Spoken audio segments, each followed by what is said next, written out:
3 meses después de enterrar a mi marido, contraté a un equipo para demoler la bodega del patio trasero que él tanto amaba. Estaba en el mercado cuando sonó el teléfono. Era el contratista y su voz temblaba. «Señora, deje lo que está haciendo y venga ahora mismo. Traiga a sus hijas, a las 2, y no se lo diga a nadie». Cuando llegué, entendí por qué mi sangre nunca volvería a ser la misma. Pero antes de continuar, asegúrate de estar suscrito al canal y escribe en los comentarios: ¿desde dónde estás viendo este video? La llamada llegó un martes cualquiera de marzo, mientras elegía naranjas en la sección de frutería. 3 meses y 11 días desde que enterré a Daniel. 3 meses y 11 días desde que mi vida se partió a la mitad, dejando solo el eco de lo que solía ser. Yo tenía 58 años y me sentía de 80. El luto tiene ese poder. Nos envejece por dentro primero, corroyendo la vitalidad hasta que incluso elegir fruta parece una tarea hercúlea. Estaba ahí, sosteniendo una naranja, cuando el celular vibró en el bolsillo de mi saco. Roberto Silva. El nombre del contratista parpadeó en la pantalla. Se me revolvió el estómago instantáneamente. Roberto era un hombre tranquilo, metódico, del tipo que nunca llamaba sin motivo. Lo contraté hace 2 semanas para finalmente demoler la bodega del fondo. Aquella construcción fea que Daniel insistió en mantener en pie por 25 años, alegando que algún día la usaría para algo. Contesté al tercer timbre. Doña Beatriz, su voz sonaba extraña, tensa. «Señora, necesita venir para acá, ahora mismo». Mi corazón se aceleró. ¿Pasó algo? ¿Algún accidente? No, señora, nadie salió herido. Una pausa demasiado larga. Pero encontramos algo que... Usted necesita ver personalmente. ¿Qué tipo de cosa? Lo escuché respirar profundo del otro lado de la línea. El ruido de fondo de la construcción se había detenido por completo. Solo entonces noté el silencio anormal. No puedo explicarlo por teléfono. Pero, doña Beatriz, por favor, cuando venga, traiga a sus hijas, a las 2, y no le diga a nadie más sobre esto antes de verlo. La línea se quedó muda. Me quedé parada ahí, entre las pilas de naranjas y manzanas, con el teléfono pegado a la oreja, tratando de procesar lo que acababa de escuchar. Traiga a sus hijas, no se lo diga a nadie. El tono en la voz de Roberto no era de una urgencia común. Era miedo disfrazado de cautela. Solté las compras en el carrito, dejé todo ahí mismo y salí del mercado casi corriendo. Mis manos temblaban tanto que necesité 3 intentos para abrir el coche. Llamé primero a Paulina, mi hija mayor. Era médica, siempre ocupada, siempre corriendo entre turnos y consultas. Contestó con esa voz impaciente de quien está en medio de algo importante. «Mamá, estoy con un paciente. ¿Te puedo llamar después?» «Paulina, te necesito en la casa, ahora». El tono de mi voz debió transmitir algo, porque se quedó en silencio por un segundo. «¿Qué pasó?» «No sé cómo explicarlo. Solo ven, por favor. Ya voy para allá». La llamada a Sofía, la menor, fue aún más difícil. Estaba en una reunión en el despacho de abogados donde trabajaba. Desde la muerte de su padre, Sofía se había vuelto aún más cerrada, más distante. Su luto era silencioso, pero lo veía en sus ojos. Ese vacío que yo reconocía porque vivía dentro de mí también. «Mamá, ¿sabes que no puedo salir así a mitad de la jornada?» «Sofía». Mi voz salió más firme de lo que esperaba. «Te lo estoy pidiendo. Te necesito». Hubo una pausa. Luego, en voz baja: «Está bien, voy para allá». Manejé por las calles conocidas de Cuernavaca con el piloto automático encendido.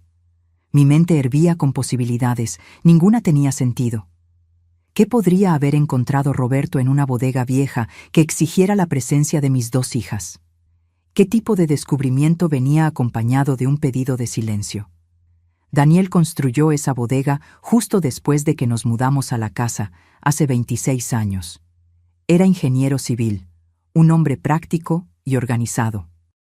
Decía que necesitaba un espacio propio para guardar herramientas y materiales de trabajo. Pero con el tiempo, La bodega se convirtió en algo más. Se volvió una especie de santuario particular. Un lugar donde pasaba horas los fines de semana, moviendo cosas que yo nunca supe exactamente qué eran. Yo respetaba eso. Todos necesitan su rincón, pensaba. Nunca cuestioné, nunca invadí. Ahora, mientras subía la pendiente que llevaba a mi casa, una sensación gélida recorría mi espalda. ¿Cuántas cosas dejamos de preguntar por respeto? ¿Cuántos silencios aceptamos por amor? El coche de Paulina ya estaba estacionado en la entrada cuando llegué. Ella estaba apoyada en el cofre, de brazos cruzados, todavía con la bata blanca sobre la ropa. Su cabello oscuro estaba recogido en un chongo apresurado y tenía esa expresión preocupada que heredó de mí. «¿Qué está pasando?», preguntó en cuanto bajé del coche. «No lo sé todavía. Vamos a esperar a tu hermana». Sofía llegó 15 metros después, manejando demasiado rápido, como siempre hacía cuando estaba nerviosa. Era la versión femenina de Daniel. Los mismos ojos castaños intensos, el mismo ceño fruncido cuando estaba concentrada. A los 32 años, cargaba el peso del mundo en los hombros y se rehusaba a compartirlo con nadie. «¿Alguien me va a explicar?», dijo, azotando la puerta del coche con más fuerza de la necesaria. Miré a mis dos hijas, tan diferentes, tan mías, y me di cuenta de que no tenía respuesta. «Vamos a descubrirlo juntas». Roberto nos esperaba en el portón que daba acceso al patio trasero de la propiedad. 2 obreros estaban con él, ambos con expresiones cuidadosamente neutrales, pero vi cómo desviaban la mirada cuando nos acercamos. Lo que sea que hubieran encontrado, los había perturbado. «Doña Beatriz», Roberto se quitó el casco, revelando el cabello canoso pegado por el sudor. «Señoritas». Asintió hacia mis hijas. Parecía haber envejecido 10 años desde la última vez que hablamos, hace 2 días. «¿Qué encontraste, Roberto?». Tragó saliva. «Es mejor que se los muestre». La bodega estaba parcialmente demolida. La pared frontal había sido derribada, exponiendo el interior que yo raramente veía. Herramientas oxidadas, estantes polvorientos, cajas amontonadas de cualquier forma. Pero no fue eso lo que Roberto quería mostrarnos. Nos guió hasta el fondo, donde habían comenzado a romper el piso de concreto para verificar la cimentación antes de la demolición completa. Y fue ahí, donde el concreto se había partido, que el mundo como lo conocía empezó a desmoronarse. Había una trampilla. No solo una trampilla. Una entrada cuidadosamente construida, disfrazada bajo el concreto. La tapa de metal estaba ahora expuesta, con un sistema de cerradura que parecía demasiado profesional para ser obra casera. Cuando golpeamos con el mazo aquí, Roberto señaló las grietas en el concreto alrededor. El sonido retumbó diferente, vacío. Cavamos alrededor y encontramos esto. Mi corazón latía tan fuerte que dolía. ¿La abriste? No, señora. Pensé que debía verla usted primero, con sus hijas. Paulina se acercó, se puso de cuclillas al lado de la trampilla. Esto es una cámara subterránea. ¿Papá construyó una cámara subterránea y nunca nos dijo? Sofía estaba pálida. Mamá, ¿tú sabías de esto?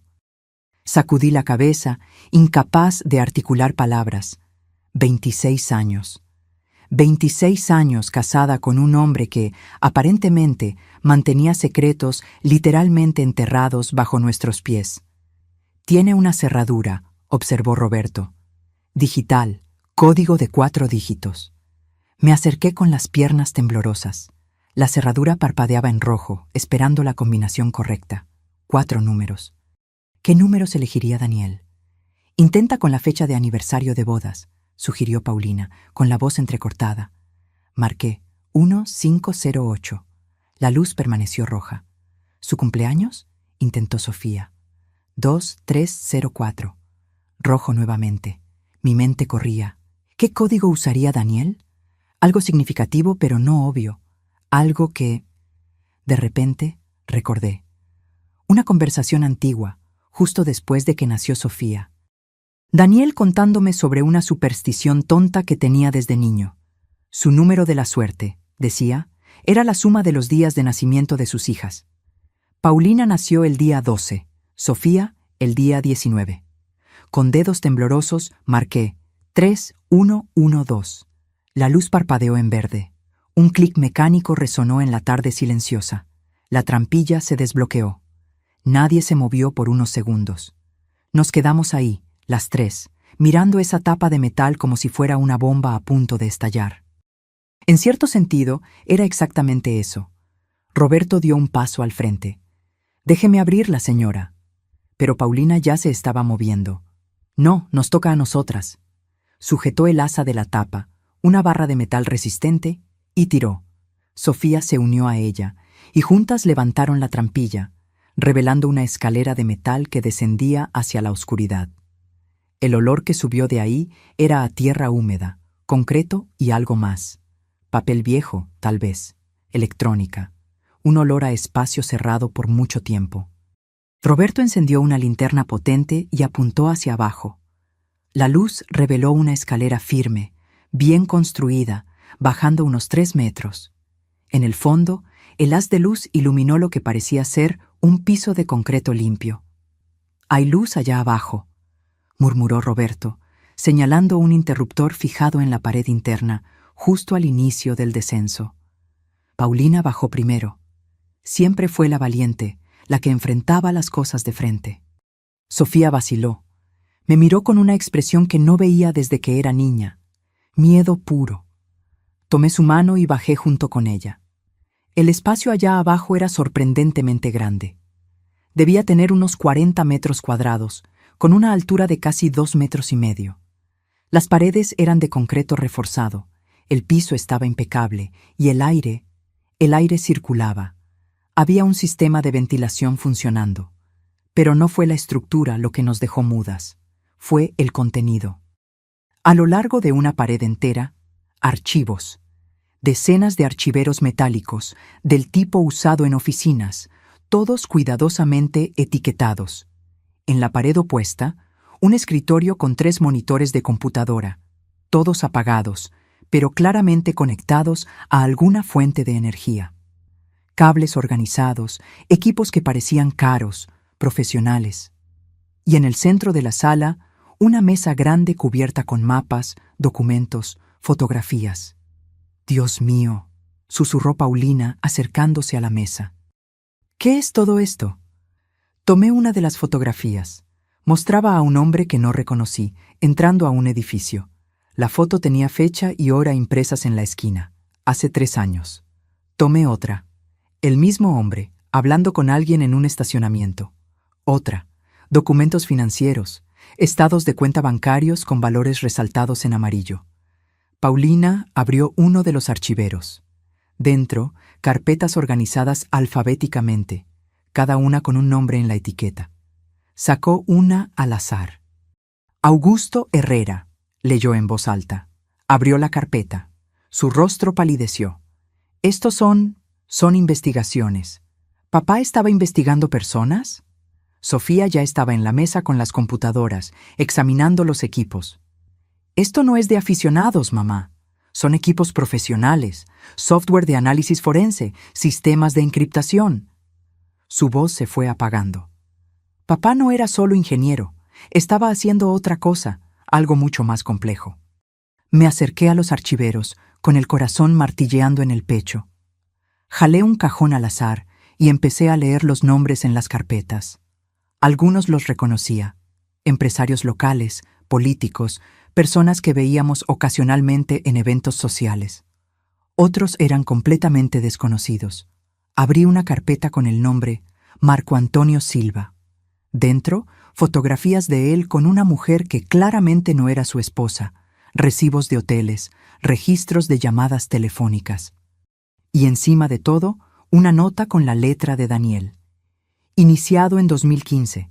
Pagos mensuales. Caso cerrado. 2018. Pagos mensuales. La palabra se repetía en mi cabeza como una campana fúnebre. «Mamá». La voz de Paulina sonaba extraña. «Hay una carpeta aquí con el nombre de la familia de Sofía». Sofía se congeló. «¿Qué?» Paulina sostenía una carpeta marcada como Familia Mesa. El apellido del esposo de Sofía, o mejor dicho, ex esposo. Se divorciaron hace 2 años, un proceso amargo que dejó a Sofía devastada. Con manos temblorosas, Sofía tomó la carpeta. La abrió. Allá adentro, documentos probando que Ricardo, su ex, mantenía una cuenta bancaria secreta en las Islas Caimán. Pruebas de desvío de fondos de la empresa donde trabajaba. Y más, registros de una relación extramarital que venía ocurriendo desde hace años, desde antes del matrimonio con Sofía. «Papá sabía», susurró Sofía, las lágrimas empezando a brotar. «Él sabía todo y nunca me lo dijo». «Tal vez quería protegerte», dijo Paulina, pero su voz sonaba incierta. «¿Protegerme?» La voz de Sofía subió de tono. «Estuve casada con ese hombre por 8 años. 8 años, Paulina. Y papá tenía todas estas pruebas y nunca dijo nada». Tomé la carpeta de sus manos, me obligué a leer. En el fondo había una nota de Daniel, fechada 6 meses antes de su muerte. Información entregada a ese discretamente, esperando su decisión. Miré a Sofía. «Recibiste documentos anónimos sobre Ricardo, ¿verdad? ¿Así fue como descubriste lo de la cuenta en el extranjero?» Ella asintió lentamente, secándose las lágrimas. «Llegaron por correo. Pensé que era alguien de su empresa, algún colega con remordimiento. Pero era papá. Él te dio las herramientas para liberarte», dijo Paulina suavemente. A su manera retorcida, pero lo hizo. Continuamos explorando. Cada archivo revelaba una nueva capa de una vida que nunca conocí. Daniel no era solo un ingeniero civil respetado. Era... ¿qué? ¿Un investigador privado? ¿Un chantajista? ¿Un vigilante? Encontré registros financieros en una caja fuerte empotrada en la pared. El código era el mismo que el de la trampilla. Dentro, comprobantes de transferencias, todas muy bien documentadas. Cantidades considerables entrando en cuentas que yo desconocía. Y saliendo también donaciones a instituciones de beneficencia, becas de estudio anónimas, pagos a personas necesitadas. ¿Le robaba a unos para darle a otros?, murmuré, tratando de darle sentido a todo aquello. «No era robo», dijo Paulina, estudiando uno de los documentos. «Mira aquí. Acuerdo de protección». Él lo llamaba protección, no chantaje. Pero la línea entre las dos cosas era demasiado delgada para mi comodidad. Fue Sofía quien encontró la computadora principal. No estaba con las otras en la mesa, estaba escondida dentro de un armario, conectada a un sistema de energía independiente. La encendió y la pantalla pidió una contraseña. «¿Alguien tiene idea?», preguntó. Pensé. Daniel y sus contraseñas. Era metódico, pero también sentimental de maneras extrañas. Intenté algunas combinaciones obvias. Todas fallaron. Entonces recordé algo que solía decir cuando las niñas eran pequeñas y hacían preguntas difíciles. La verdad siempre encuentra su camino. Escribí: «La verdad encuentra». La pantalla parpadeó y se abrió. Lo que encontramos en la computadora cambió todo nuevamente. Carpetas y más carpetas de información, organizadas con el mismo cuidado meticuloso que Daniel aplicaba a todo en su vida. Pero había una carpeta diferente a las otras, marcada simplemente como «Emergencia para Beatriz». Hice clic con los dedos helados.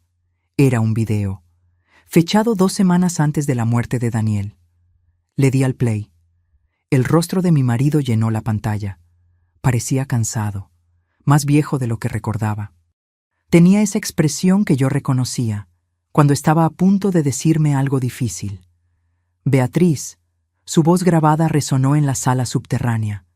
Sentí las lágrimas quemar antes de siquiera caer. «Si estás viendo esto, significa que pasó lo que temía, y significa que encontraste este lugar, probablemente con nuestras hijas». En la pantalla, Daniel suspiró profundamente. «Necesito que entiendas algo antes de juzgar lo que hice. Todo empezó hace 23 años, cuando Paulina tenía 10. ¿Recuerdas el secuestro?» Se me heló la sangre. Lo recordaba. Claro que lo recordaba. Paulina estuvo cautiva por 18 horas aterradoras hasta que la policía la encontró. Nunca atraparon a todos los involucrados, solo al ejecutor, que murió en un enfrentamiento con la policía. Los otros involucrados nunca fueron capturados porque eran personas poderosas, continuó Daniel en la pantalla. Descubrí quiénes eran. No intencionalmente. Uno de los secuestradores soltó información antes de morir. Empecé a investigar por mi cuenta, porque la policía no iba a hacer nada. No contra quienes tenían tanto poder. Daniel en la pantalla se ajustó los lentes. Un gesto que yo había visto 1000 veces, pero que ahora cargaba un peso completamente nuevo. Encontré pruebas, continuó. Pruebas suficientes para destruir a 3 familias poderosas de esta ciudad. Y me di cuenta de que tenía una opción: entregar todo a la policía y ver a esas personas usar su influencia para escapar, o usar esa información de otra forma. Hizo una pausa, mirando directamente a la cámara. Directamente a mí. Elegí protegerte, proteger a nuestras hijas. Usé la información para garantizar que esas personas nunca más pudieran tocarnos, y funcionó. Durante 23 años las mantuve seguras. Sofía soltó un sonido ahogado a mi lado. Paulina tenía la mano sobre la boca. Pero no me detuve ahí, admitió Daniel, y por primera vez vi algo parecido a la vergüenza cruzar su rostro. Una vez que entendí cómo obtener información, cómo documentar secretos, me di cuenta de que podía hacer más. Podía ayudar a otras personas. Aquella mujer que era golpeada por su marido, pero no tenía pruebas para el divorcio, conseguí las pruebas para ella. El empresario que estaba siendo extorsionado por un socio corrupto, le di lo que necesitaba para liberarse. Se inclinó más cerca de la cámara. Pero sí, Beatriz, cobré por mi trabajo. Cobré bien. Y usé ese dinero para hacer lo que la ley no hace: redistribuir. Le quité a los que robaban y se lo di a quienes lo necesitaban. Financié tratamientos médicos, pagué deudas de personas honestas en apuros, les di a niños pobres la oportunidad de estudiar. Mi cabeza daba vueltas. Robin Hood. Mi marido creía que era una especie de Robin Hood moderno. Sé lo que estás pensando, dijo Daniel, como si pudiera leer mi mente a través del tiempo, que no tenía derecho a decidir quién merecía justicia y quién merecía castigo. Tienes razón, pero lo hice de todos modos, porque el sistema le falló a nuestra familia una vez, y no confiaba en que no fallara de nuevo.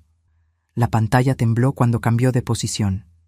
Si estás viendo esto, probablemente estoy muerto, y si estoy muerto, hay una buena posibilidad de que no haya sido natural. Sentí que el suelo se movía bajo mis pies. Paulina me sostuvo del brazo. Hace 3 semanas recibí una amenaza. Alguien descubrió lo que hacía. Alguien que tiene mucho que perder si todo se expone. Me dieron a elegir: entregar todos los archivos y desaparecer, o enfrentar las consecuencias. Daniel sonrió, pero fue una sonrisa triste. No los voy a entregar. No voy a dejar que años de trabajo caigan en manos equivocadas. Así que, si estás viendo esto... Dejó el pensamiento en el aire. No necesitaba completarlo. Hay un archivo específico que es peligroso, continuó Daniel. Está marcado como primordial. No lo abras todavía, no hasta que estés absolutamente segura de que estás protegida. Porque ese archivo menciona nombres, personas poderosas, peligrosas, y si saben que tienes acceso a él, harán cualquier cosa para silenciarte. Mi corazón latía tan rápido que dolía. ¿Dónde está ese archivo? Como respondiendo a mi pregunta, Daniel en la pantalla dijo: el archivo está encriptado en una memoria USB dentro de la caja fuerte. La contraseña es algo que solo tú sabes, Beatriz. La respuesta a la pregunta que me hiciste en nuestro primer viaje juntos cuando nos perdimos en Guanajuato. ¿Te acuerdas? Me acordaba. Teníamos 22 años, saliendo apenas desde hacía 3 meses. Nos perdimos por completo en los callejones históricos, muriendo de risa por nuestra propia incompetencia. Yo pregunté: ¿a qué le tienes más miedo en el mundo? Él respondió sin dudarlo: a no poder proteger a quienes amo. Hay una cosa más. Daniel en la pantalla me miró directamente de nuevo, y sus ojos estaban húmedos. Beatriz, Eres la persona más fuerte que conozco, más fuerte que yo. Sé que descubrir todo esto te va a lastimar, te va a hacer cuestionar cada momento que pasamos juntos. Pero necesito que sepas, cada decisión que tomé, cada acción que ejecuté, fue porque te amé. Te amé a ti y a nuestras hijas más que a mi propia vida. Se inclinó para apagar la grabación, pero se detuvo. ¿Y Beatriz? Si vienen por ti, no tengas miedo de usar todo lo que está aquí, toda la información, toda la prueba. Protege a nuestras hijas de la forma en que yo las protegí, incluso si eso significa convertirte en algo que nunca imaginaste ser. La pantalla se puso negra. Nos quedamos en silencio en la sala subterránea, el peso de las palabras de Daniel colgando sobre nosotras como una nube de tormenta a punto de estallar. Fue Sofía quien rompió el silencio. Lo asesinaron. No fue una pregunta. Recordé el día. Daniel salió a una reunión matutina con un cliente. Regresó a casa a la hora de la comida, quejándose de un dolor en el pecho. «Debe ser acidez», dijo. «Desayuné de más». 2 horas después, estaba muerto. «Infarto fulminante», dijeron los médicos. «Pasa». Especialmente en hombres de 59 años con historial familiar de problemas cardíacos. Pero, ¿y si no hubiera sido natural? ¿Y si alguien hubiera encontrado la manera? Necesitamos abrir el archivo primordial, dijo Paulina. Necesitamos saber contra quién nos enfrentamos. Papá dijo que no lo abriéramos, argumentó Sofía. Dijo que era peligroso. Sofía, él está muerto. La voz de Paulina subió, resonando en las paredes de concreto. Si alguien lo mató, no se van a quedar quietos. Van a ir tras quien sea que tenga acceso a esta información, tras nosotras. Tenía razón. Yo sabía que tenía razón, pero la idea de abrir ese archivo, de ver lo que fuera que hubiera ahí dentro, me aterraba de una forma que no podía explicar. «Vámonos con calma», dije, sorprendida por la firmeza de mi propia voz. «Primero, necesitamos entender qué más hay aquí. Después decidimos sobre el archivo». Pasamos las siguientes horas catalogando. Roberto y sus hombres se fueron después de que se lo pedí. Cuantas menos personas supieran de ese lugar, mejor. Las 3 nos quedamos ahí, leyendo archivo tras archivo, reconstruyendo pieza por pieza la vida secreta de Daniel. Encontramos casos que nos dejaron sin palabras. Un maestro acusado falsamente de abuso por padres ricos, cuyo hijo había reprobado. Daniel probó la mentira y salvó la carrera del hombre. Una enfermera que robaba medicamentos, no para venderlos, sino para tratar a su madre con cáncer que no tenía seguro. Daniel pagó el tratamiento anónimamente y ayudó a la mujer a conseguir ayuda adecuada en lugar de exponerla. Pero también encontramos cosas perturbadoras. Registros de personas a las que Daniel extorsionó por cantidades absurdas. Un empresario que desviaba fondos públicos. Un médico que falsificaba dictámenes para defraudar seguros. Daniel no solo recolectaba pruebas, cobraba mensualmente por su silencio. «Era un vigilante», murmuró Paulina, leyendo un archivo particularmente denso. «Un vigilante con su propio código moral». «Era un criminal», corrigió Sofía, pero su voz no tenía convicción. «¿Verdad? El chantaje es un delito». Miré a mis hijas. Era ambas cosas, y ninguna. Era un hombre que vio al sistema fallarle a su familia y decidió crear su propio sistema de justicia. «Y murió por eso», dijo Sofía en voz baja.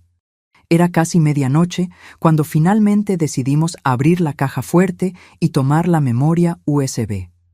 La contraseña que mencionó Daniel resonaba en mi cabeza. No poder proteger a quienes amo. Escribí letra por letra en la interfaz de seguridad de la computadora principal. No poder proteger. La memoria apareció en la pantalla. Un solo archivo. Primordial.pdf. Mi dedo sobrevoló el ratón. Una vez que abriera eso, no habría vuelta atrás. Sabríamos a quién temía Daniel, quién posiblemente lo mató. Y probablemente nos convertiríamos en blancos también. «Mamá», dijo Paulina suavemente, «necesitamos saber». El archivo se abrió lentamente. como si la propia computadora dudara en revelar su contenido. Cuando la primera página finalmente apareció, sentí que el aire se escapaba de mis pulmones. En la parte superior, en letras grandes, Operación Serpiente, Red de Corrupción y Lavado de Dinero, Morelos y Región Centro. Abajo, una lista de nombres. No eran nombres cualquiera. Eran nombres que yo conocía, que veía en los periódicos, a los que saludaba en eventos sociales: jueces, fiscales, jefes de policía, empresarios, un regidor, 2 diputados locales. Dios mío, susurró Sofía, es toda la élite de la región. Daniel lo había documentado todo con el cuidado meticuloso que aplicaba a todo. Transferencias bancarias rastreadas a través de cuentas offshore, grabaciones de conversaciones, algunas claramente obtenidas de forma ilegal, fotografías de reuniones secretas, contratos fraudulentos, licitaciones amañadas, un imperio de corrupción que se extendía por décadas, y en el centro de todo, coordinando, conectando todas las piezas, Eduardo Méndez. El nombre me golpeó como un puñetazo en el estómago. Eduardo Méndez, el hombre que estuvo en el funeral de Daniel, el hombre que me tomó la mano y me dijo que estaba ahí para lo que necesitara, el hombre que era juez del Tribunal Superior de Justicia y conocido por su integridad inquebrantable. Era amigo de papá, dijo Paulina con la voz vacía de emoción. Jugaban tenis juntos todos los domingos. No eran amigos, me di cuenta con una claridad dolorosa. Daniel lo estaba vigilando, recolectando pruebas. Continuamos leyendo. Eduardo Méndez no era solo corrupto, era la columna vertebral de toda la operación. Usaba su posición para garantizar que ciertos casos se archivaran, que ciertas empresas ganaran licitaciones, que personas específicas escaparan de investigaciones. A cambio, recibía un porcentaje de todo, y Daniel tenía pruebas de absolutamente todo. Mira la fecha de la última nota de papá, dijo Sofía, señalando el pie de una página. 3 semanas antes de morir, la misma época que mencionó haber recibido amenazas. La nota decía: Méndez descubrió lo de los archivos. Programó reunión para mañana. Estoy seguro de que intentará negociar. Debo decidir si expongo todo o si mantengo las cosas como están por la seguridad de la familia. No había más notas después de esa. La reunión, murmuré. Ese cliente que fue a ver la mañana que murió, no era un cliente. Era Eduardo Méndez, completó Paulina. Sofía ya estaba tecleando frenéticamente en la laptop. Necesito revisar algo. Accedió a registros públicos, cruzó información. Su rostro palideció. Mamá, Eduardo Méndez tiene un hermano. ¿Saben qué es? Se me revolvió el estómago. ¿Qué? Médico legista. Fue él quien firmó el acta de defunción de papá. La habitación pareció dar vueltas. Todo encajaba con una precisión aterradora. La reunión matutina, el supuesto cliente, Daniel regresando a casa quejándose de dolor, el ataque cardíaco súbito, un legista corrupto firmando el acta sin hacer demasiadas preguntas. Lo envenenaron, dijo Paulina. Algo que simulara un infarto. Hay drogas que hacen eso. Y lo aceptamos, susurré. Aceptamos la explicación porque era conveniente, porque tenía sentido, porque nunca imaginamos que nuestra mamá estaba casada con un hombre que recolectaba secretos sobre las personas más poderosas de la región. Terminó Sofía amargamente. ¿Cómo íbamos a imaginarlo? Miré el archivo todavía abierto en la pantalla.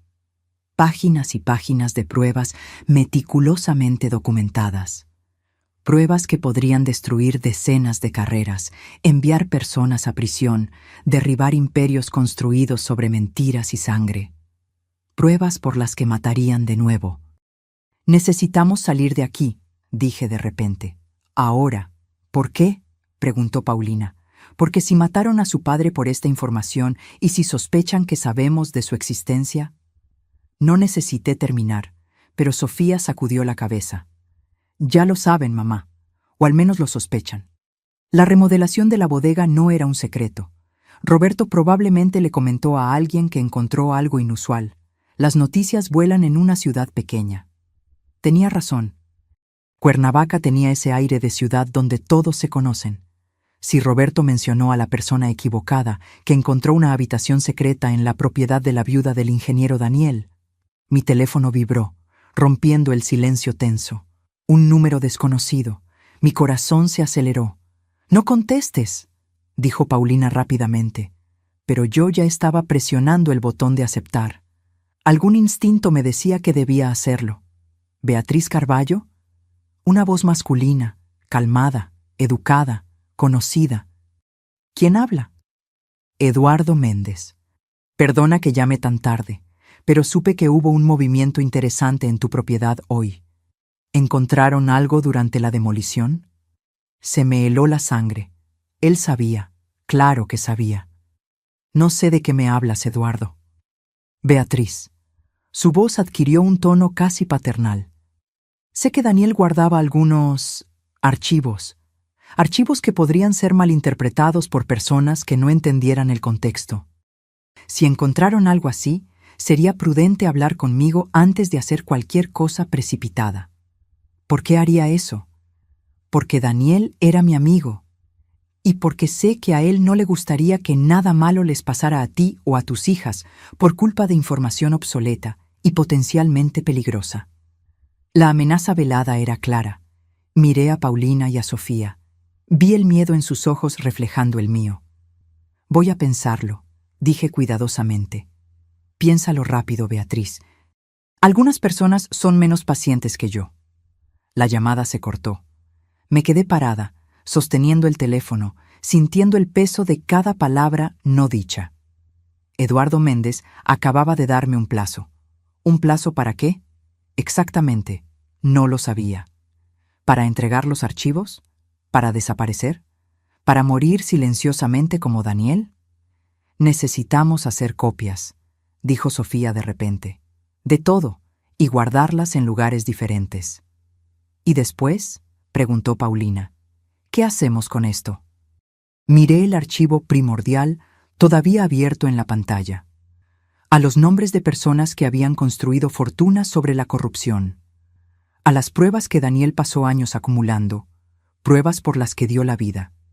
Después, dije, sorprendiéndome a mí misma con la firmeza de mi voz, hacemos exactamente lo que su padre haría. Usamos esto para protegernos. Pasamos el resto de la noche copiando archivos. Sofía tenía conocimientos técnicos. Creó múltiples copias en memorias USB encriptadas, almacenó versiones en la nube a través de redes que juraba eran seguras. Paulina catalogó todo en papel, creando un índice que nos permitiría encontrar rápidamente cualquier información específica.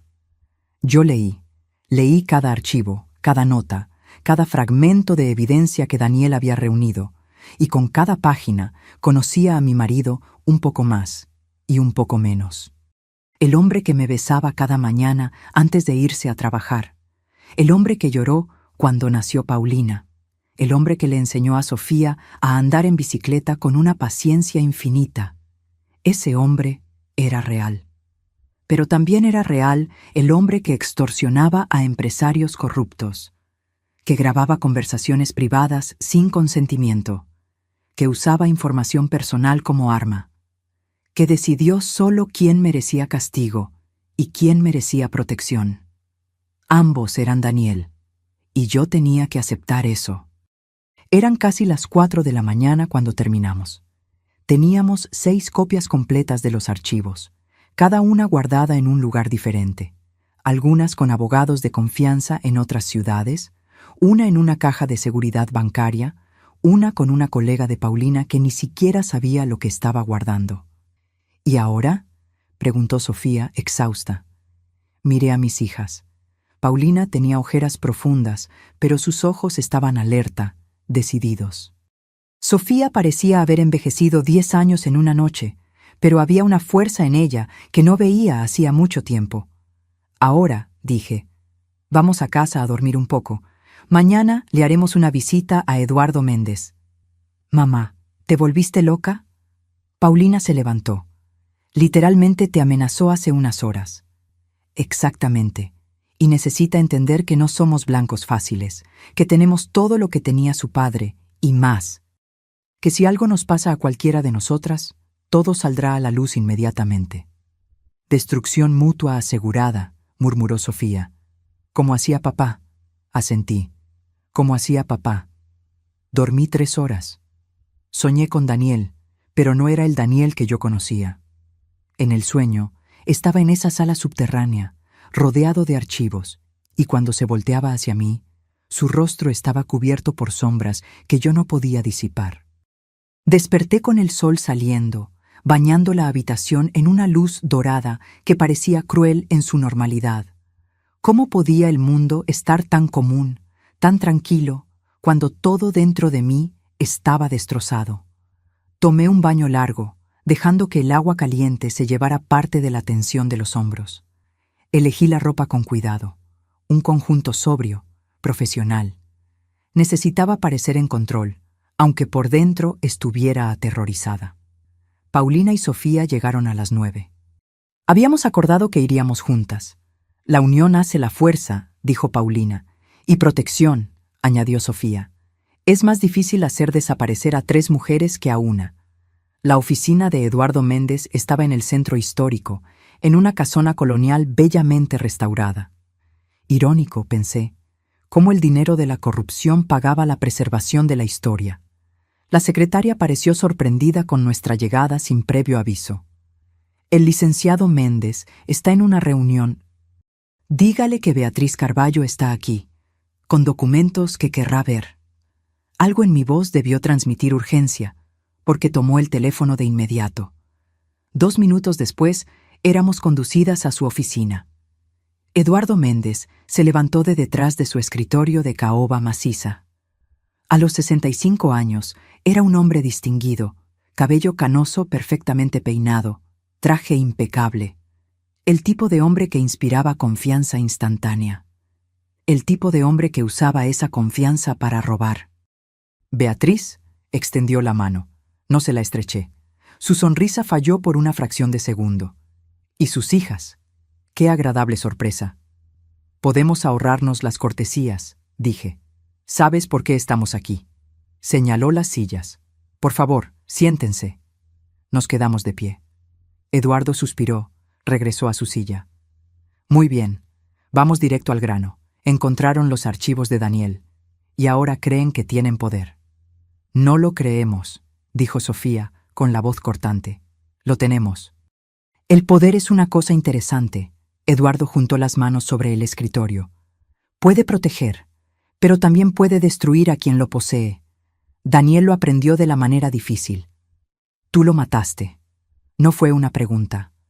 Eduardo no lo negó ni lo confirmó. Solo me miró con esos ojos calmados, midiendo, calculando. Daniel tomó decisiones que lo pusieron en una posición insostenible. Tenía información sobre personas que preferirían que esa información permaneciera privada. Y cuando amenazó con hacerla pública, personas como tú, interrumpió Paulina. Como muchas personas, corrigió Eduardo suavemente. Personas con recursos, personas que no dudarían en proteger sus intereses. ¿Nos estás amenazando?, pregunté. Estoy ofreciendo perspectiva. Se reclinó en la silla. Beatriz, son 3 mujeres inteligentes. Ciertamente entienden que no pueden simplemente exponer esta información sin consecuencias. Las personas mencionadas en esos archivos tienen familias, carreras, reputaciones, y algunas tienen muy poco que perder si deciden que la amenaza que ustedes representan necesita ser neutralizada. El aire en la habitación parecía haberse vuelto más pesado. Sofía se movió ligeramente, posicionándose entre Eduardo y yo. Paulina mantenía una postura rígida, pero vi sus manos temblar levemente. «¿Entonces qué propones?», pregunté. «Un acuerdo. Ustedes me entregan los archivos, todas las copias, y a cambio garantizamos que nada malo les pasará. Pueden vivir sus vidas tranquilas. Incluso puedo garantizar que el legado de Daniel permanezca intacto. Nadie tiene por qué saber sobre sus actividades extracurriculares. ¿Y qué nos garantiza que cumplirás tu parte?». Eduardo sonrió. «Mi palabra». Sofía soltó una risa amarga. La palabra de un hombre corrupto que probablemente orquestó el asesinato de nuestro padre. ¡Qué garantía tan maravillosa! La sonrisa de Eduardo desapareció. Cuidado con sus acusaciones, jovencita. Sin pruebas, son solo difamación. Tenemos pruebas, dije. De todo.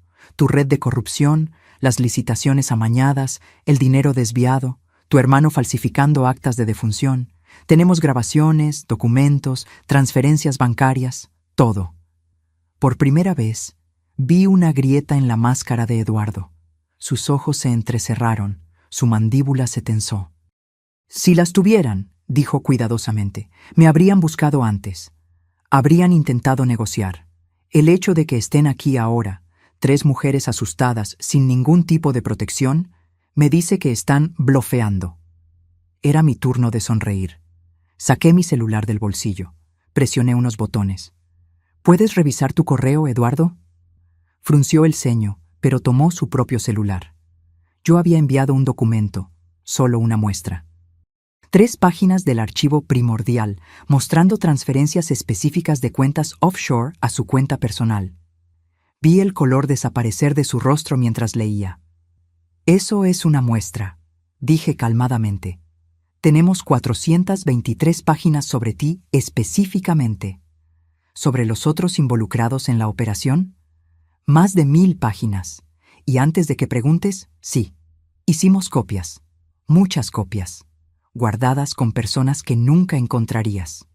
Programadas para ser liberadas automáticamente si algo nos pasa a cualquiera de nosotras. Eduardo soltó el celular. Cuando volvió a mirarme, la cortesía había desaparecido por completo. No saben lo que están haciendo, no saben con quién se están metiendo. Lo sabemos perfectamente, dijo Paulina. Nos estamos metiendo con criminales asustados que finalmente van a pagar por lo que hicieron. Entonces, ¿cuál es su plan?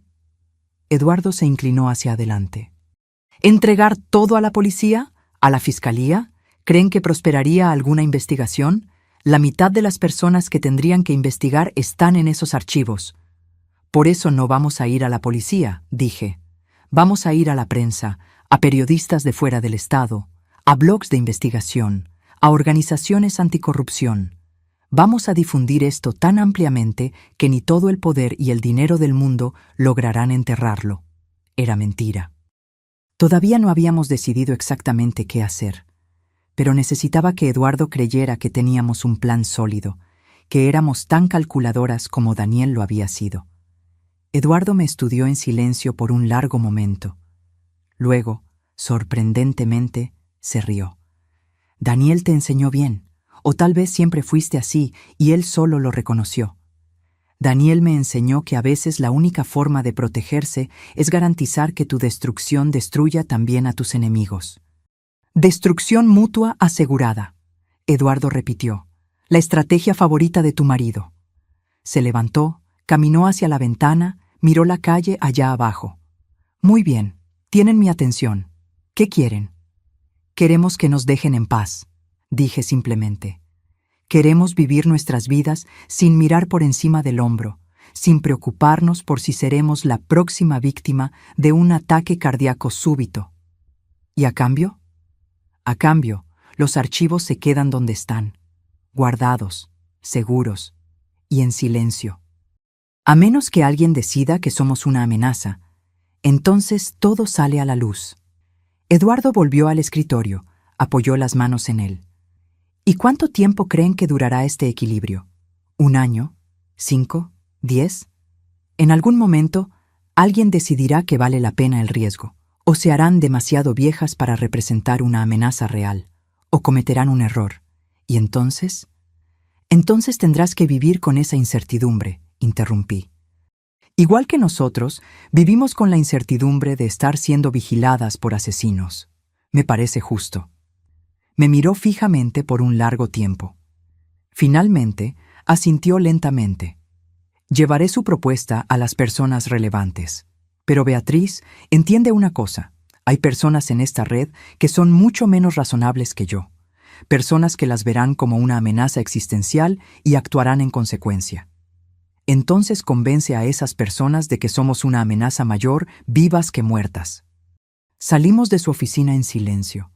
Solo cuando estuvimos en el coche, con las puertas cerradas, Paulina finalmente habló.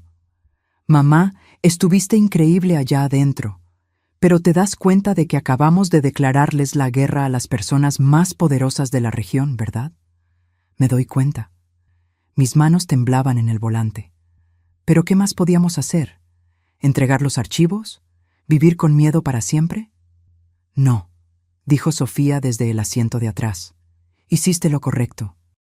Es exactamente lo que papá habría hecho. Eso era exactamente lo que me preocupaba. Daniel había hecho lo correcto por 23 años. Y miren a dónde lo llevó. Los días siguientes fueron de una tensión silenciosa. Regresamos a nuestras rutinas. Paulina al hospital, Sofía al despacho, yo a la casa vacía que de repente parecía llena de fantasmas. Pero todo había cambiado. Cada sombra parecía sospechosa. Cada coche desconocido en la calle merecía una segunda mirada. Cada llamada de un número extraño hacía que mi corazón se acelerara. Instalamos cámaras de seguridad. Cambiamos las cerraduras. Paulina empezó a dormir en mi casa, en el cuarto de visitas, diciendo que era solo hasta que las cosas se calmaran. Sofía aparecía todos los días después del trabajo, inventando excusas sobre querer revisar algo o necesitar documentos antiguos. Ninguna de nosotras mencionaba el miedo que compartíamos, pero estaba ahí, como un cuarto habitante invisible en cada habitación. Fue un jueves, 6 días después de nuestra reunión con Eduardo, cuando la situación cambió.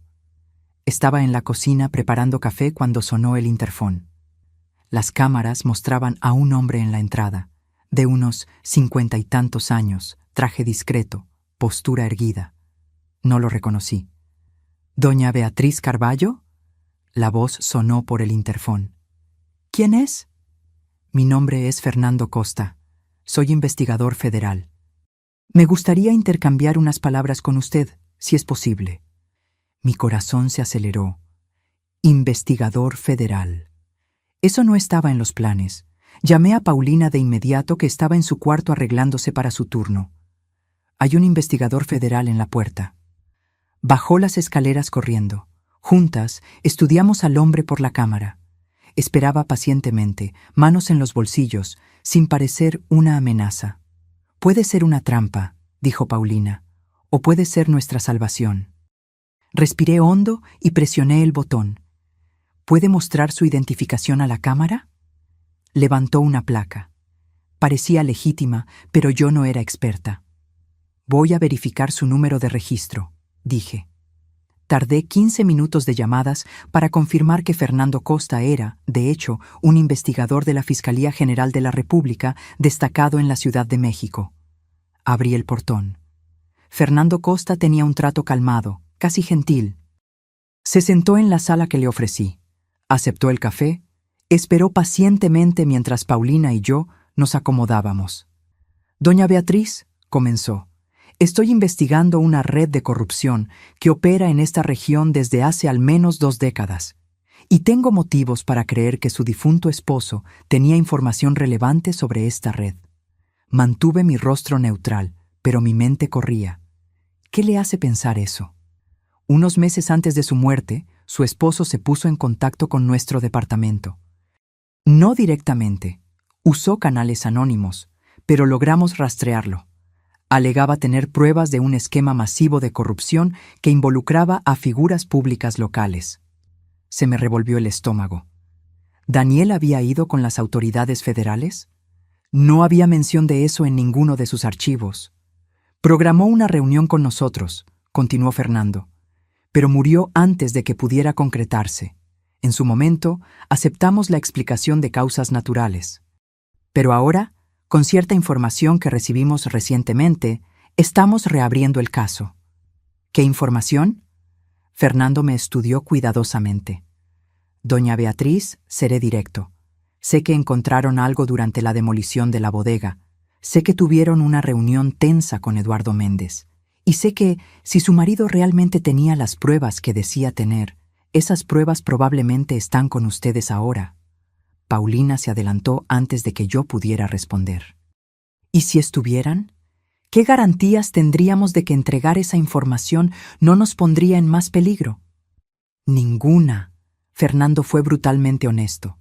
La red que estamos investigando tiene tentáculos profundos. Puede haber personas comprometidas, incluso dentro de nuestras propias filas. Pero puedo ofrecerles algo que no tienen ahora: la posibilidad de justicia real. ¿Al costo de nuestras vidas?, replicó Paulina. Potencialmente. No trató de endulzarlo. Pero sigan como están. ¿Y cuánto tiempo creen que van a durar? ¿1 año? ¿2? Esas personas no van a desaparecer simplemente porque tengan un acuerdo tácito de destrucción mutua. Tarde o temprano encontrarán una forma de neutralizarlas sin activar los gatillos que configuraron. Sabía que tenía razón. El equilibrio que intentamos establecer con Eduardo era frágil, temporal. Estaba hecho de miedo mutuo y nada más. No duraría. ¿Qué propones?, pregunté. Trabajen conmigo. Entreguen las pruebas, pero hagámoslo de una forma que garantice su seguridad. Protección de testigos, si es necesario. Y vamos a armar un caso tan sólido que nadie escapará. Ni Eduardo Méndez, ni nadie. Protección de testigos significa desaparecer, dijo Paulina lentamente. Nuevas identidades, nuevas vidas. No volver a ver a nuestros amigos, a nuestros colegas. Sí. Fernando no trató de que pareciera mejor de lo que era. Miré por la ventana, hacia el jardín que Daniel y yo plantamos juntos hace tantos años, los rosales que él cuidaba con tanto cariño, el árbol de guayaba que plantamos cuando nació Sofía. Una vida entera construida en este lugar. Necesito tiempo para pensarlo, dije finalmente. Fernando asintió. Entiendo. Pero no tarde mucho. Cuanto más tiempo tengan esas personas para organizarse, más peligroso se vuelve. Se levantó, sacó una tarjeta de su bolsillo. Mi número directo. Llame a cualquier hora. Después de que se fue, Paulina y yo nos quedamos sentadas en silencio por mucho tiempo. ¿Qué vamos a hacer?, preguntó finalmente. Voy a llamar a tu hermana. Necesitamos decidir esto juntas. Sofía llegó en 20 minutos.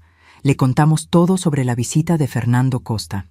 Escuchó en silencio, su rostro volviéndose progresivamente más pálido. Protección de testigos, murmuró cuando terminamos. Desaparecer por completo. O seguir como estamos y esperar que Eduardo cumpla el acuerdo, dijo Paulina. Un acuerdo hecho con un asesino, señaló Sofía. No es exactamente confiable, pero al menos seguiríamos siendo nosotras mismas, argumentó Paulina. Nuestras vidas, nuestras identidades, todo lo que papá pasó años protegiendo. Papá está muerto. La voz de Sofía fue dura. Proteger no funcionó para él. ¿Por qué funcionaría para nosotras? Pasamos horas debatiendo. Paulina argumentaba a favor de mantener el statu quo, al menos temporalmente. Sofía insistía en que necesitábamos trabajar con Fernando. ¿Y yo? Yo estaba dividida entre el deseo de justicia por lo que le hicieron a Daniel y el miedo paralizante de lo que podría pasar si nos exponíamos por completo. Era casi de noche cuando sonó mi teléfono. Número desconocido. Contesté con duda. ¿Beatriz Carballo? Una voz femenina, joven, asustada. ¿Sí? Mi nombre es Marina. Soy secretaria del licenciado Eduardo Méndez. Respiró hondo, temblando. Necesito avisarte. Hay una reunión ocurriendo ahora mismo, en su oficina, con personas malas, y tu nombre fue mencionado, muchas veces. Se me heló la sangre. ¿Qué están planeando? No sé los detalles, pero escuché al licenciado Méndez decir que el problema debe resolverse antes de que se salga completamente de control. Y otra persona, no reconocí la voz, dijo que los accidentes pasan. Especialmente a mujeres que manejan solas de noche. El teléfono casi se me cae de la mano. ¿Por qué me estás contando esto? Porque el licenciado Méndez mató a mi padre. Su voz se quebró. Hace 5 años. Falsificó un proceso.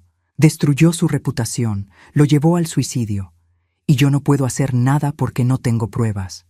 Pero tú sí. Tú tienes pruebas de todo lo que hizo. Así que, por favor, úsalas.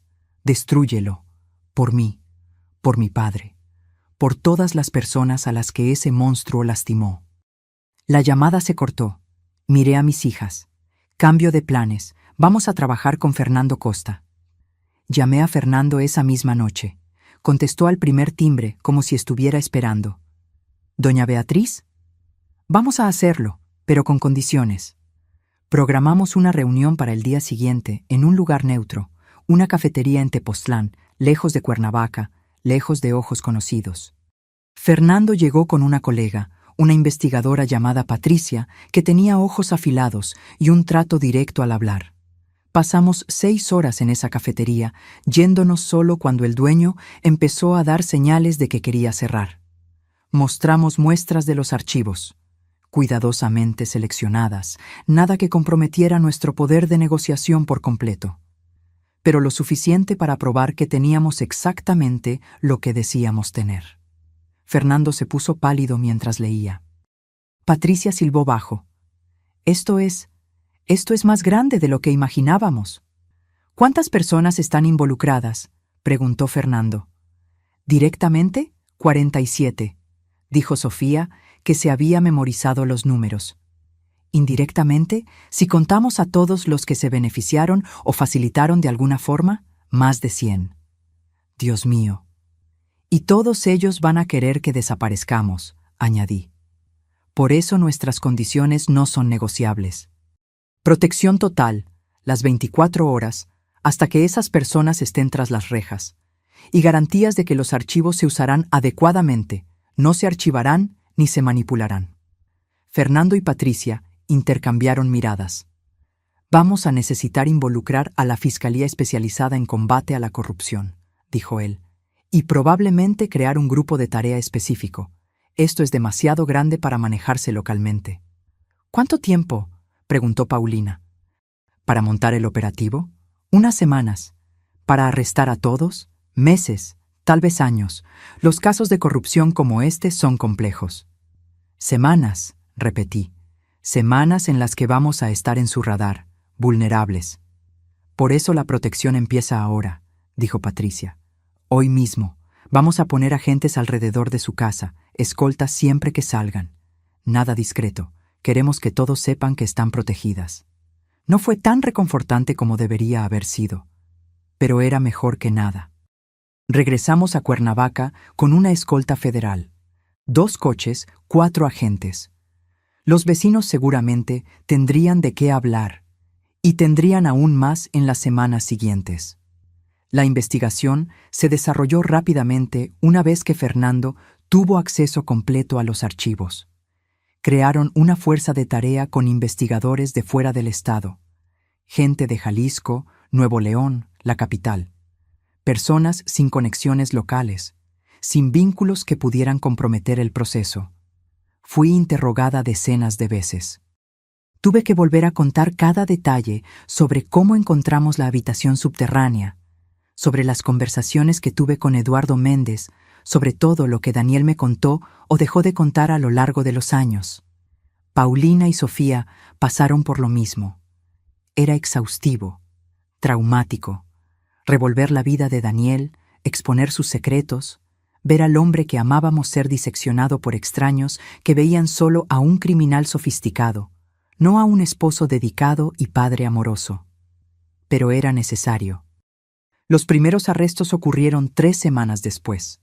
No Eduardo Méndez. Él era el objetivo principal. Necesitaban un caso blindado. Pero otros. Un empresario que desviaba recursos públicos. 2 funcionarios de adquisiciones que amañaban procesos. Un contador que lavaba dinero. Y con cada arresto, la tensión aumentaba. Dejamos de salir de casa sin necesidad absoluta. Paulina pidió licencia en el hospital. Sofía trabajó desde casa. Yo vivía rodeada de agentes federales, mi propia casa transformada en una especie de fortaleza. Fue un martes, 6 semanas después de entregar los archivos, cuando la bomba finalmente explotó. Literalmente. Eran las 6 de la mañana. Estaba en la cocina preparando café cuando el ruido me lanzó al suelo. Vidrios rompiéndose, madera partiéndose. el sonido ensordecedor de una explosión. Los agentes invadieron la casa en segundos. Paulina bajó corriendo. Sofía gritaba desde su habitación. El coche de uno de los agentes, estacionado frente a la casa, estaba envuelto en llamas. «¡Todos al fondo de la casa!», gritó el líder del equipo de seguridad. «¡Ahora!». Nos amontonamos en el baño más interno mientras los agentes registraban la propiedad. Minutos después, que parecieron horas, llegó la señal de que todo estaba despejado. El coche bomba estaba claramente dirigido a los agentes, no a nosotras. Un mensaje, un aviso. Podemos llegar a ustedes cuando queramos. Fernando llegó en 30 minutos, furioso. Se acabó. Se van a una casa de seguridad, hoy mismo. No, dije. Parpadeó. ¿Cómo que no? Si nos vamos ahora, ellos ganan. Nos asustaron, nos hicieron correr y se van a sentir más confiados. Miré por la ventana el coche que aún humeaba. No, nos quedamos, pero aceleramos el proceso. ¿Cuánto falta para que arresten a Eduardo Méndez? La orden se está preparando. 2 días, tal vez 3. Entonces, en 2 días, esto se acaba. Me volteé hacia él. Y hasta entonces, ustedes doblan la seguridad. Si quieren guerra, tendrán guerra. Paulina me miró como si nunca me hubiera visto antes. «Mamá, ¿estás segura?». No estaba segura de nada. Estaba aterrorizada, pero también estaba harta. Harta de esconderme, de vivir con miedo, de dejar que hombres como Eduardo Méndez controlaran mi vida igual que controlaron la de Daniel. Absolutamente, mentí. Las siguientes 48 horas fueron las más largas de mi vida. La casa parecía un búnker militar. Agentes en cada rincón, cámaras por todas partes, patrullajes constantes, y entonces, finalmente, en la mañana del jueves, Fernando llamó. Arrestamos a Eduardo Méndez hace 1 hora, y a otros 6 junto con él. El operativo fue un éxito completo. Sentí que mis rodillas flaqueaban. Paulina me sostuvo. Sofía soltó un sollozo. «¿Se acabó?», susurré. «No por completo. Todavía faltan otros por arrestar, juicios que llevar a cabo». Pero la columna vertebral de la red se rompió. El resto se va a desmoronar. Se acabó. No del todo, pero lo suficiente. Lo suficiente para respirar. Los meses siguientes fueron un torbellino de audiencias, declaraciones, titulares. La Operación Serpiente, como la prensa empezó a llamarla, dominó las noticias por semanas. Cuernavaca estaba en el centro de uno de los mayores escándalos de corrupción de la década. Y yo estaba en el centro de todo. Querían convertirme en heroína, la viuda valiente que expuso la corrupción. Pero no me sentía como una heroína. Me ponía exhausta, destruida y reconstruida tantas veces que apenas reconocía a la mujer que me devolvía la mirada en el espejo. Eduardo Méndez fue condenado a 23 años de prisión. Su hermano, el legista, confesó haber falsificado el acta de defunción de Daniel a cambio de una reducción de pena. Confirmó que Daniel fue envenenado, una droga específica que simula un ataque cardíaco y se descompone rápidamente en el cuerpo.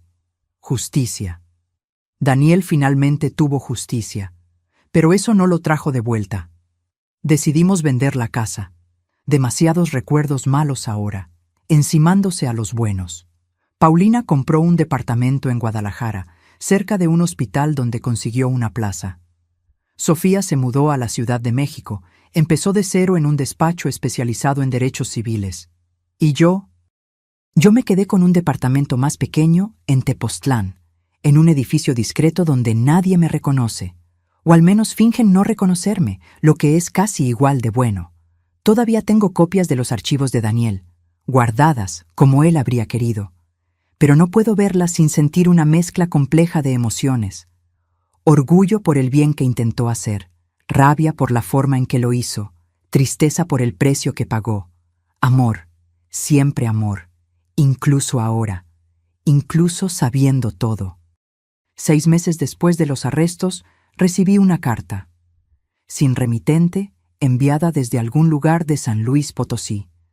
Dentro, una hoja de papel con palabras escritas con una caligrafía que no reconocí. Daniel me salvó la vida una vez. Usó su información para librarme de un hombre peligroso cuando la ley no pudo. Nunca se lo agradecí porque él pidió que no lo hiciera. Pero ahora que su historia se está contando, quiero que sepa, su marido no era perfecto, pero era bueno. Usted y sus hijas lo demostraron al hacer lo que él no pudo, traer verdadera justicia. Lloré leyendo eso. Lágrimas que venía aguantando por meses finalmente brotaron. Daniel no era un héroe ni un villano. Era humano, imperfecto y brillante, asustado y valiente, equivocado y acertado al mismo tiempo. Y amé cada versión de él, incluso aquella que nunca conocí por completo hasta después de que se fue. Paulina me visita una vez al mes. Sofía, cada 2 meses. La Ciudad de México está más cerca, pero su trabajo es demandante. Hablamos a diario. La experiencia nos unió de formas que nunca imaginé posibles. Pasamos por el infierno juntas y salimos del otro lado aún de pie, todavía unidas. A veces, cuando estoy sola de noche, imagino a Daniel en algún lugar, viendo todo lo que hicimos. ¿Estaría orgulloso? ¿Enojado por haber expuesto sus secretos? ¿Aliviado de que finalmente podamos vivir sin mirar por encima del hombro? Creo que estaría orgulloso. Orgulloso de que usamos lo que nos dejó no para perpetuar su sistema, sino para terminarlo.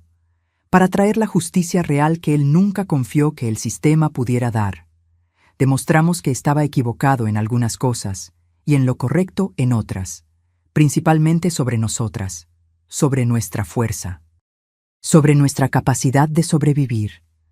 Lo último que hice antes de dejar la casa fue volver a la habitación subterránea una última vez. Vacía ahora, todos los archivos confiscados como evidencia. Solo concreto desnudo y silencio. Me quedé ahí, en ese espacio que Daniel construyó para proteger sus secretos, para protegernos. Gracias, susurré a las paredes vacías, y adiós. 3 palabras que significaban todo. Gratitud por lo que hizo, perdón por lo que no hizo, y liberación del peso de cargar con sus secretos. Subí la escalera por última vez. Cerré la trampilla. Lo dejé todo atrás. Afuera, Paulina y Sofía me esperaban. Mis hijas, mi fuerza, mi razón para seguir. Miramos juntas la casa una última vez antes de partir. ¿Lista?, preguntó Paulina. «Lista», respondí. Y era verdad. Estaba lista para dejar el pasado, lista para construir algo nuevo.